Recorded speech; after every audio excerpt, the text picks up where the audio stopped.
the lights are on, the cameras are hot, and the audience is fired up.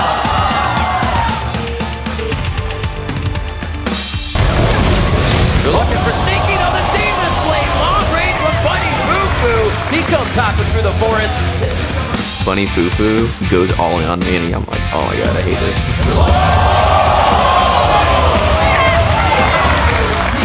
It's really important for us to beat Coast.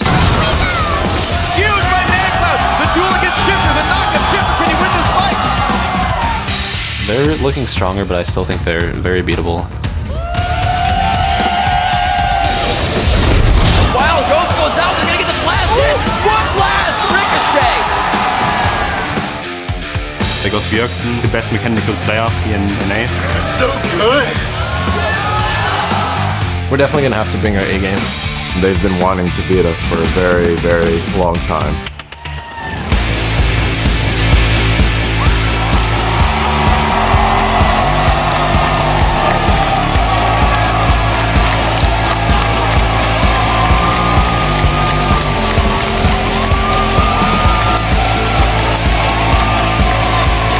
Welcome everyone to Week 10 of the North American League Championship Series Spring Split. We're coming to you live and in color from our studios here in Los Angeles. Hello everyone, I'm Ruben Tabizin III, and with me is Joshua Jat Leesman. Jat, how are we doing this week? I just got to say I'm doing pretty good, Rib. It's nearing the end here of this LCS regular season. We're just gearing up for the playoffs right now. But that doesn't mean these games this week don't have a pretty big impact. Seems like it all just started yesterday. But big news this week. Dignitas announcing that after 2.5 years as a starter on the team, Skara would be stepping down off the Rift and taking over as the team's coach. Yeah, it was really big news. And you know, this move was meant to stop Dignitas' slide down the standings and make them more of a threat for the playoffs. And you know, so far this year, even though Scar's had a great career, 7th in kills, 2nd in total deaths, and 3rd in assists for mid laners, so not the year you'd expect from Scar. But you can't discount what he's meant to his team and to the sport. Scar has been a long-time presence in the North American LCS. He went to Worlds in Season 2, was overwhelmingly voted to represent North American All-Stars, taking 50% of the votes last year, and he is also one of the most watched streamers and highly respected amongst all the pros. So still, great career for Scar, but he's out this week. Right, and on that point, taking over the mid lane for Dig is going to be Golden Glue, who comes from the North American Challenger Series where he was playing for Complexity Red. Yeah, he's coming off the Challenger Series where they placed 3rd in Series 1, and then they recently lost in the quarterfinals of Series 2. He was playing with some familiar faces as well. He's getting a bit of experience. He played with NK Inc. and Evaniscus, who used to play for the O Velocity, so he's kind of in there. And we can't forget, Dignitas wasn't the only one to see personnel changes. Evil Geniuses have 2 of their regular players, Yellow P and Snoopy, returning to the starting lineup, while Crepo is out again today.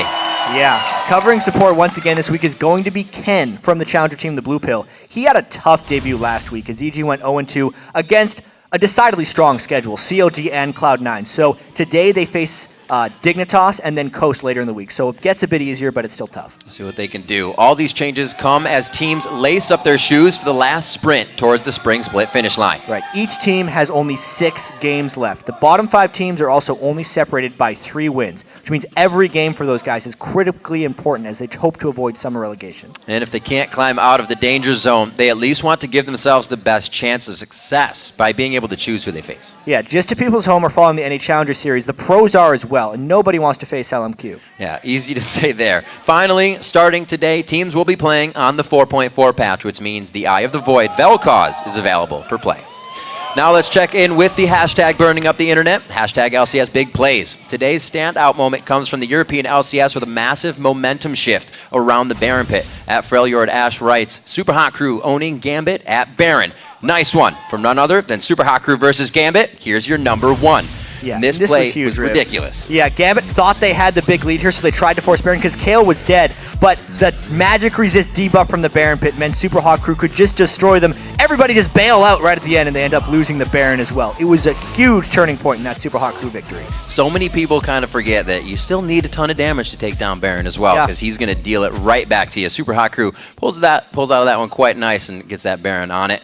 Big play of the week goes to them. Remember to share your favorite moments from today's games at LOL Esports and use that hashtag LCS Big Plays. There were some big shakeups in the European League table after their Week 10 action and resulted in, you guessed it, more ties. Joining SK Gaming in a 3-way tie for first are Alliance and Fnatic. Let's look at those standings. Gambit and Roccat slid down to a tie for 4th place and then clinching the MVP honors as well was aligned to support Nip. He had a big week on Thresh and Leona. And now let's take a look at the North American standings, brought to you by the new season of Game of Thrones.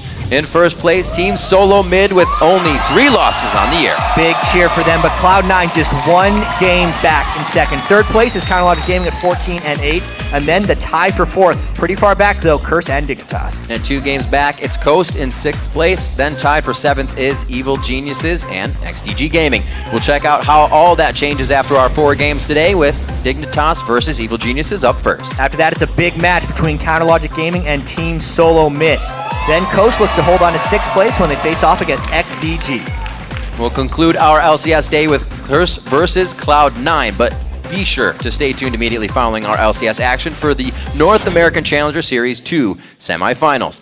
That's what's coming down the pike today, but let's take a closer look at the players we'll be watching. Yeah, up first, the guy we have to watch is the new man for Dignitas, Golden Glue. After climbing to 3rd place, Dignitas has been sliding back down the standings, and this move has to give Dignitas some type of boost. If it doesn't, then what have they really done with themselves? Because this was a huge decision by Dignitas. See what happens. We'll also keep an eye on Nien from Counterlogic Gaming. He has a big challenge ahead of him when he squares off against Dyrus. If CLG wants to overtake Cloud9 or TSM, they will need to win today, and Nien will have to step it up and make some big plays for the team.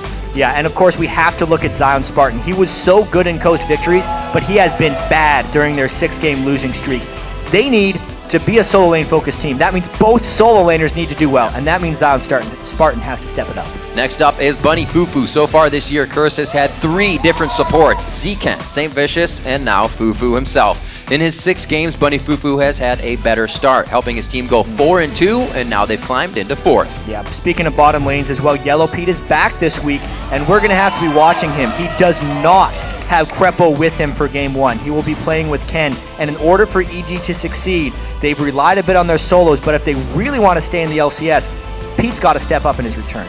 We will see what they can do. If you think these players will give their team the win, then head over to lolesports.com and share your predictions. Be sure to click on schedules, week 10, and lock in your vote. Also there you can find interviews with the pros, statistics, and box scores. Or if you're feeling nostalgic, take a stroll down memory lane and rewatch all the games from this year. You can also plan your trip to the NALCS today. Click on tickets for all the details and how you can join our audience. Yeah, and also, Riv, you can get international coverage at lolesports.com. Yeah. Big news out of the OGN, by the way. SKT, T1K, the world champions, and also the winners of last season of Champions, got 2-0'd by KT Roaster Arrows last night in the group stage. Spoilers, sorry, but it did happen. They're pretty much kicked out of the group stage as long as their sister team wins 1 more game in their 2 matchups. So that's just huge news there. It's pretty crazy to think about. We got a lot of matches to go over.